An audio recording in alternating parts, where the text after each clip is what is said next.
Ma présentation, c'est un mélange de ce que j'avais présenté en Australie. Il y a des choses un petit peu nouvelles. En 2 ou 3 parties. La première, c'est un petit tour du monde des politiques publiques menées dans les zones vraiment à risque. Il y en a 5 à peu près sur la planète. Ensuite, le cas spécifique de l'île de la Réunion. Et puis après, les perspectives et notamment ce qui reste à faire évoluer pour espérer sortir de la crise requin à l'île de la Réunion. Donc vite fait, je suis, pour ceux qui ne me connaissent pas, je suis enseignant de surf aussi, je pêche un petit peu au fusil, donc ça m'a donné une connaissance du milieu marin, et je suis aussi surfeur, bodyboarder depuis 35 ans maintenant à l'île de la Réunion. Notre histoire a commencé avec Cédric et Christophe après une attaque grave qui était spécifique parce qu'il y a eu un changement de localisation. On connaissait le risque requin à l'île de la Réunion, mais il était sur les zones sauvages réputées, dans le sud, le nord, l'est, et on n'avait jamais réclamé de politique publique ou quoi que ce soit quand ça s'était passé. Mais cette première attaque, le 19 février 2011, au cœur de la zone balnéaire, c'était pour nous un vrai bouleversement, et c'est pour ça qu'on était sortis pêcher. S'en est suivi une polémique qui fait qu'on s'est engagé, voilà, et notamment Christophe qui maintenant porte le programme de pêche pour le centre de ressources. Alors le combat, il est loin d'être terminé, ça m'a amené voilà, à différents engagements, aussi bien donc, à donner des conférences pour essayer de défendre la voix des usagers, la voix du terrain, parce que cette voix-là, elle était totalement inaudible au début. On a réussi sur la conférence hier au MOCA à être présent, c'est une première, à côté de scientifiques, et c'est vrai que c'est quelque chose qui dénote une évolution. On n'a pas cette chance dans les autres pays encore, donc vraiment il y a eu un gros effort de fait ici. Et il reste encore du travail. Ça fait plus de 5 ans que la mer est fermée à l'île de la Réunion. Alors, l'île de la Réunion, une petite île perdue dans l'océan Indien. Pour moi, ce que je vous expliquerai, c'est comment ça se fait qu'on ait autant d'attaques de requins. Mais tout d'abord, un petit tour du monde avec quelques zones concernées: Australie, Brésil, Hawaï, Afrique du Sud, Floride pardon, et l'île de la Réunion. Pourquoi? Parce que on ne peut pas imaginer. Alors ça, c'est une carte du monde, et ici on voit l'île de la Réunion doit être par là, c'est vraiment très clair, mais en gros il y a 5 hotspots d'attaque de requins sur la planète, ce qu'on va voir vite fait. Alors, en Australie, l'Australie de l'Est protège depuis 1937 avec des drumlines et des filets. Ici donc le Queensland, le New South Wales avec succès, parce qu'il y avait plein d'attaques avant, il y avait beaucoup de monde à l'eau. Et ils ont mis en place des politiques publiques. On pouvait le faire au XXe siècle. En 2014, ils ont voulu protéger en Australie de l'Ouest. Ça a été une levée de bouclier. Et ils ont été obligés de reculer, ce qu'on va voir maintenant. Alors le Queensland, on a la Gold Coast, toutes les compétitions pro. On a donc ici 344 drumlines et 84 plages protégées, avec des drumlines et des filets sur toute la côte. Donc ici, bon, on ne voit pas bien les dessins, mais bon, les filets, vous les connaissez, c'est des filets maillants, et les drumlines, c'est une ligne avec un hameçon. Ici au Queensland, on voit bien le positionnement des drumlines juste derrière les surfeurs, et 24 heures sur 24.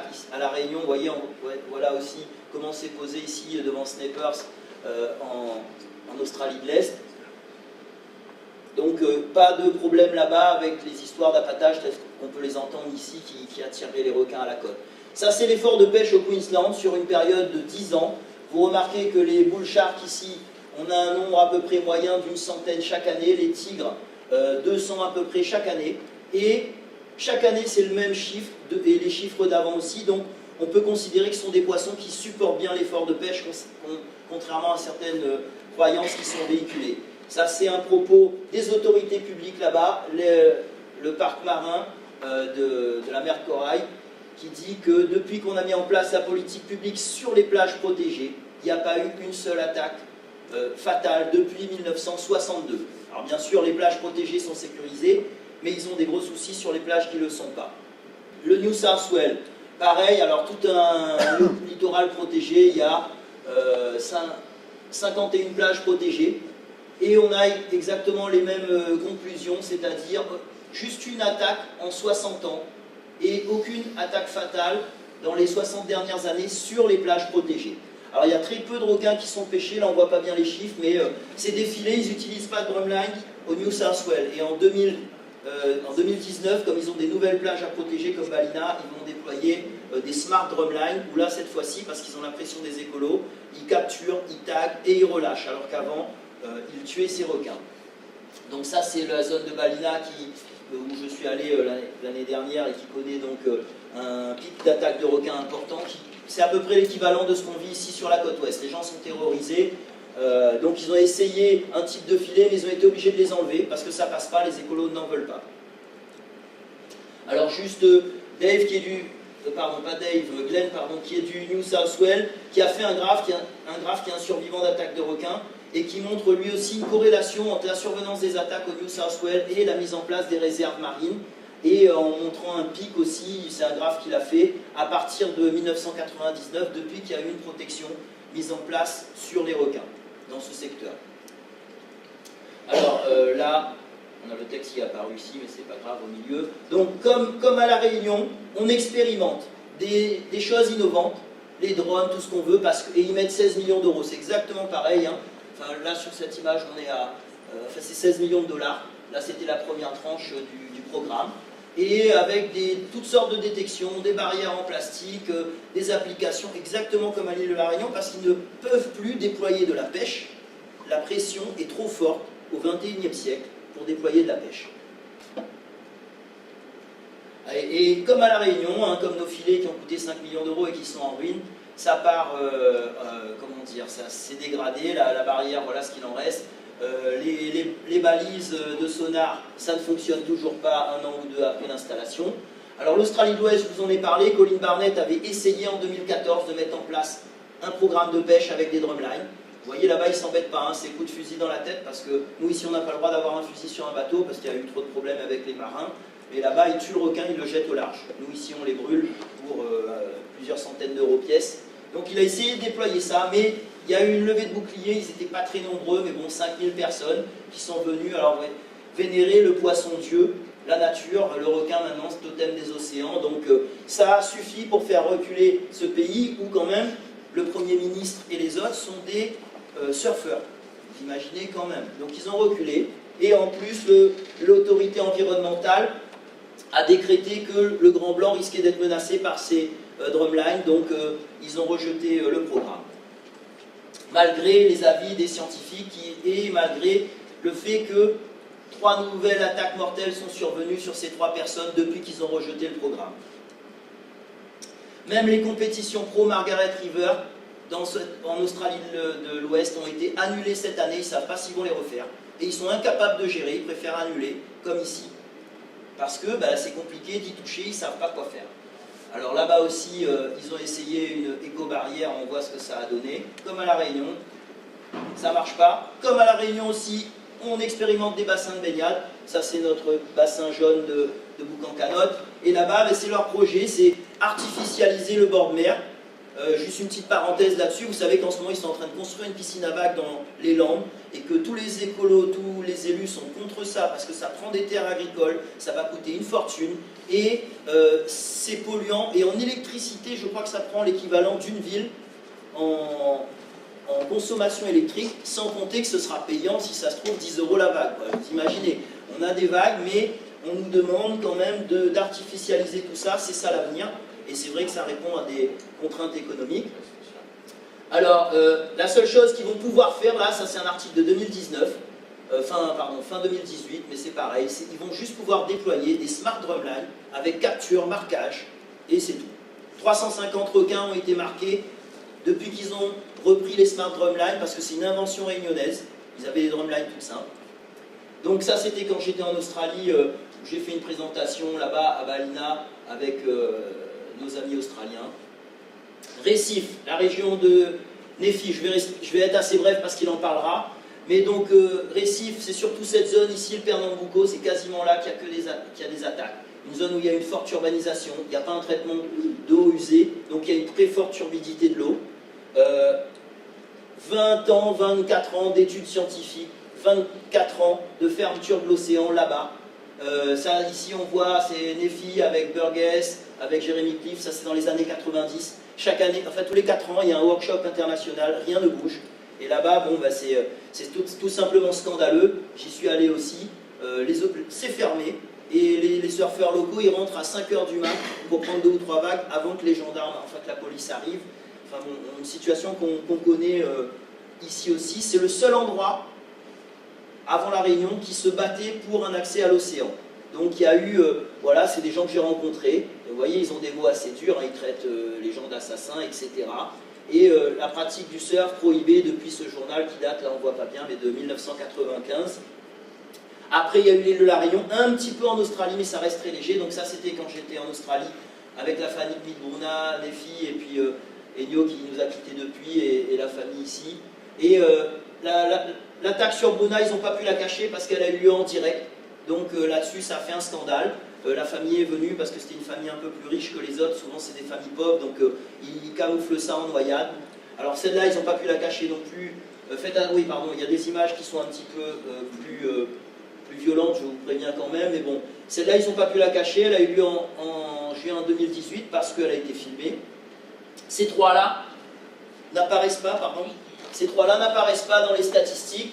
Une en 2015, une en 2017, une autre en 2018, c'est systématiquement classé en noyade. Ils ne cherchent pas à savoir s'il y a une attaque de requin ou pas.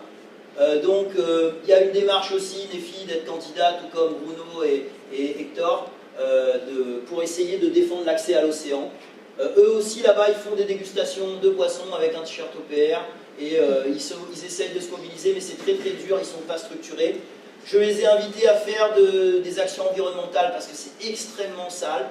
Et le président du club de surf local, Mauro Melo, il a lancé ces actions et c'est vraiment, voilà, bon, ça reste dérisoire, mais c'est un premier pas quand même. La seule chose qui est proposée en termes de prévention, là-bas, donc la fermeture de l'océan, et un programme d'éducation où ils vous donnent des fascicules, ils vous distribuent des bonbons sur la plage pour vous expliquer que le bulldog c'est gentil, mais ils vous donnent quand même le numéro du SAMU et des pompiers, on ne sait jamais. Donc ici, on a donc, voilà, on a le Green Programme de Fabio Azin, qui est sorti en 2014. C'est une étude publiée dans Animal Conservation, et qui vous explique qu'au Brésil, tout est super, et qu'on a baissé le taux d'attaque de requins de 97%, alors que c'est faux, ils ont fermé l'océan, et il y a quand même des attaques et ils les cachent.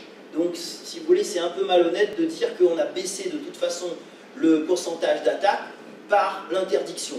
On a juste supprimé l'enjeu. Et donc il vous en parlera, les filles. Alors l'Afrique du Sud, c'est pareil, la carte est très claire. Mais ici, même problème qu'en Australie. La zone de Durban, on pêche depuis les années 50 avec des filets et des drumlines. Mais quand ils ont voulu ici au Cap, ça a été plus compliqué, c'est ce qu'on va voir. Au Cap, du coup, ils n'ont pas pu mettre en place de pêche. C'est pareil, on était en 2010 quand ils ont voulu mettre en place un programme de pêche. Ça n'a pas été possible. Comme la main-d'œuvre est bon marché et qu'ils ont des montagnes autour, ils ont des shark spotters. Il n'y a que là-bas que ça peut fonctionner. Vous voyez des grandes étendues de sable. Ici, c'est pas possible. Les gens qui nous disent on peut mettre des shark spotters, des gens qui surveillent, non. Là-bas, c'est des requins blancs qui nagent de façon placide, qui n'ont pas peur, etc. Bon, ça, c'était la préface des Dents de la Mort de Bella Davis, celle qui a créé le Natal Sharkboard et qui dit que qui raconte l'histoire en fait du Natal Sharkboard, qui dit qu'après une série d'attaques sans précédent, il y a eu une révolte populaire parce que l'industrie du tourisme était ruinée et qu'ils ont mis en place le Natal Sharkboard et qu'ils ont mis en place des filets, des drumlines et qu'ils ont sécurisé. Il y a un parallèle à faire avec une forme de révolte qu'on a eue ici à l'île de la Réunion, mais bon, on n'est pas allé jusqu'à la violence qu'on pouvait connaître dans ces années-là, surtout en Afrique du Sud. Et le Natal Sharkboard qui est un modèle qui a servi de base pour créer le CRA, avec aussi une partie scientifique, des dissections, des enfants qui y sont toute la journée. Donc là, c'est moi avec Jérémy qui prend sa retraite bientôt. Il y avait sa collègue qui était là ici, à l'île de la Réunion, et qui repart bientôt. Donc, Afrique du Sud, 46 plages protégées. Pas tant de requins pêchés non plus. Alors c'est dommage que les images soient un peu claires, mais des moyennes de requins qui sont assez faibles. Donc c'est pas forcément de la protection qui va tirer beaucoup de requins, mais c'est des engins de pêche qui sont présents et qui créent une occupation de la colonne d'eau, qui créent une menace. C'est les manches des fonds. Alors pareil en Afrique du Sud, les écologistes veulent retirer les filets et les drumlines, mais là-bas ils sont quand même encore un peu ancrés, mais ils ont une grosse pression également, moins qu'en Australie.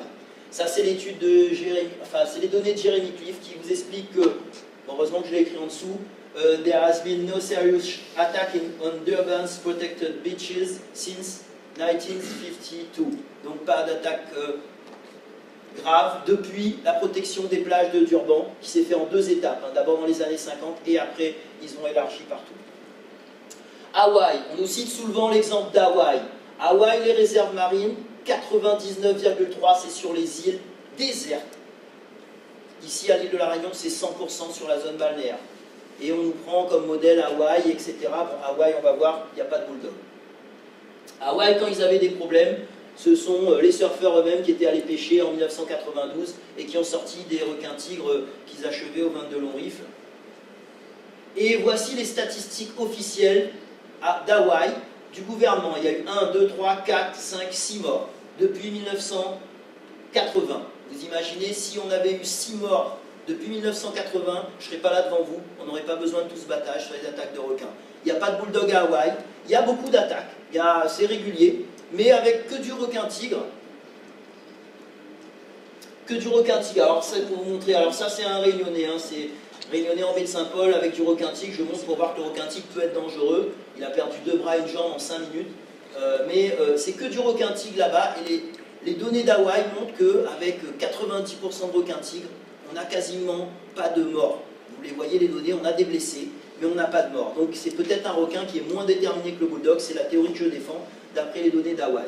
Mais ceci dit, ça peut être un requin qui, quand il est motivé, il va quand même, voilà, il est très dangereux et nécessite l'effort de pêche qui est exercé actuellement à l'île de la Réunion. La Floride, aussi un autre grand modèle pris par tous les requinologues de la planète. La Floride, il y a une moyenne de 40 à 50 attaques par an, vous imaginez, mais il y a des milliers de kilomètres de côte avec des millions de personnes à l'eau, et les attaques sont sans gravité. En termes de fatalité, on a peut-être un mort tous les 5 ou 10 ans pour des millions de personnes. Donc en Floride, vous voyez, attaque pas très grave sur des baigneurs. Ils se contentent de mettre une échelle de risque et un panneau. C'est tout ce qu'ils font comme politique publique à Floride et aux États-Unis d'une façon générale. Je vous ai parlé d'Hawaï juste avant.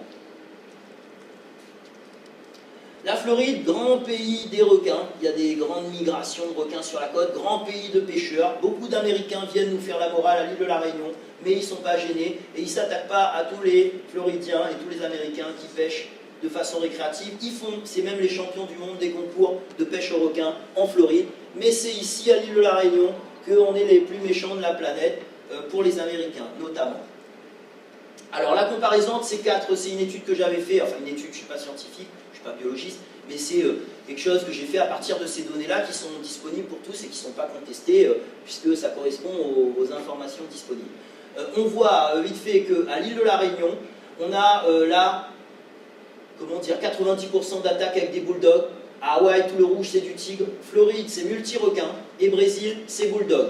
Ça donne ça. On a un taux de mortalité à La Réunion qui est près de 30%. Ça date de 2013, hein, cette statistique, ça a augmenté depuis. On est à 35-40%. Le Brésil, on est à 50%. Et à Hawaï, on est à 4% de mortalité. Floride, on est à 0,6%. Donc vous voyez le nombre d'attaques en Floride, 296, 2 morts. Hawaï, 73, 3 morts. Sur la période 2000-2013, hein, je n'ai pas repris pour Hawaï depuis le tout début. Donc pour vous dire que là où il y a du bulldog, c'est un problème, on a besoin d'une politique publique, et en Floride et Hawaï, on n'en a pas besoin. Les statistiques mondiales, je n'ai pas mis à jour les 2 dernières années, 2018, il n'y a eu que 4 morts, mais c'est suffisant pour comprendre que dans le monde, ça reste un phénomène effectivement extrêmement rare, et c'est pour ça qu'il est tourné aussi souvent à la dérision. Mais si on compare la situation à l'île de la Réunion avec les États-Unis, par exemple, États-Unis, on a eu 2 morts depuis 2011. Vous imaginez, pour 3 millions de surfeurs, pour des dizaines de millions de baigneurs, si on avait le risque américain, on aurait peut-être un mort tous les 500 ans, ou tous les 1000 ans. On ne serait même pas là pour en parler. Donc, et les gens n'arrêtent pas de nous comparer avec les autres en disant mais il y a des attaques aux États-Unis, mais il y a des attaques en Australie. Australie, 2,5 millions de surfeurs recensés, et aussi des millions de baigneurs, parce que la culture de l'océan, c'est pas la même que celle de l'île de la Réunion, où le Réunionnais n'est pas en permanence dans la mer, comme vous le savez. Donc vraiment une situation exceptionnelle dans notre île, en regard des statistiques. Mais ça n'empêche pas aussi tous les médias, tous les scientifiques, tous les plus puissants, de nous ridiculiser l'attaque de requins tout simplement parce qu'ils ne sont pas concernés et qu'il y a un symbole de protection de la planète derrière la protection des requins. Alors la Mosquito Week, ça c'est Bill Gates qui a fait ça. Ben, Bill Gates aussi protège les requins. C'est super tendance et il a des enjeux aussi derrière sûrement. On nous a dit que les selfies tuent plus que les requins. Alors je vous invite à prendre connaissance, ça c'est pas très clair, mais l'audit sur la crise requin de Human to Human, qui est un groupe européen, avait expliqué dans ses conclusions que toutes ces comparaisons avec les moustiques, les noix de coco, etc., ça s'appelle des manipulations de statistiques pour faire valoir que le nombre de décès annuels dus aux requins est bien inférieur à d'autres causes, aux accidents de la route, etc., etc. Donc ça, ce sont des éléments que jamais personne, aucun de tous ces médias qui reprennent ces comparaisons n'ont connaissance, et c'est vraiment compliqué pour nous d'encaisser ça sans pouvoir faire valoir le propos des spécialistes. Parce que dans le monde, les requins, ils ne sont pas pêchés pour protéger des humains, ils sont pêchés pour être mangés. Vous pensez sincèrement qu'eux, ils ont sorti ce requin-là pour de la pêche préventive? Non. C'est pour manger. Sur les 76 millions de requins estimés chaque année, Afrique du Sud, Australie, Réunion, on est à 1500 requins pêchés. Peut-être 2000. Ça fait 1,70 millième de l'effort de pêche. Mais par contre, on prend 80-90% du lobbying et de toutes les croyances aussi, de dire que si les requins ont une mauvaise image, c'est à cause du film des Dents de la Mer, etc., etc. Donc vraiment, on a 90% du focus pour quelque chose qui représente un pourcentage infime. Et ça, ça dérange personne. Vous voyez, il n'est pas pêché non plus pour ses ailerons. La plupart des requins sont pêchés pour être mangés, notamment en France. Donc la théorie que j'ai défendue, enfin, le souhait que j'ai exprimé quand j'étais à Monaco en 2013, le prince, devant nous, il a dit que il investit de l'argent et tout dans les océans, les protections des requins, et lui, ce qu'il voudrait, c'est qu'on change l'image de ces prédateurs, donc qu'il y ait moins d'attaques de requins dans les hotspots d'attaques de requins, pour que le requin ait une meilleure image, et qu'ensuite on puisse mieux le protéger. Donc c'est pour ça qu'il voulait nous aider à l'île de la Réunion. Mais moi, j'ai essayé d'expliquer qu'on avait une situation exceptionnelle, ça nécessitait la pêche, et qu'au contraire, s'ils étaient d'accord d'accepter la mort d'un petit nombre de requins dans ces endroits-là, en retour, il y aurait moins d'attaques sur ces zones-là, et on pourrait mieux protéger à l'échelle mondiale les requins. Mais bien évidemment, ils ont refusé parce que ça fait 20 ans qu'ils investissent des millions d'euros pour ridiculiser les attaques de requins et pour voilà, lobotomiser l'opinion à leur disparition, etc. Donc il y a effectivement une menace qui pèse sur les requins, mais ce n'est pas le cas partout. Et malheureusement, la généralisation fait qu'on se retrouve avec une grosse pression ici à l'île de la Réunion. Alors le cas de l'île de la Réunion,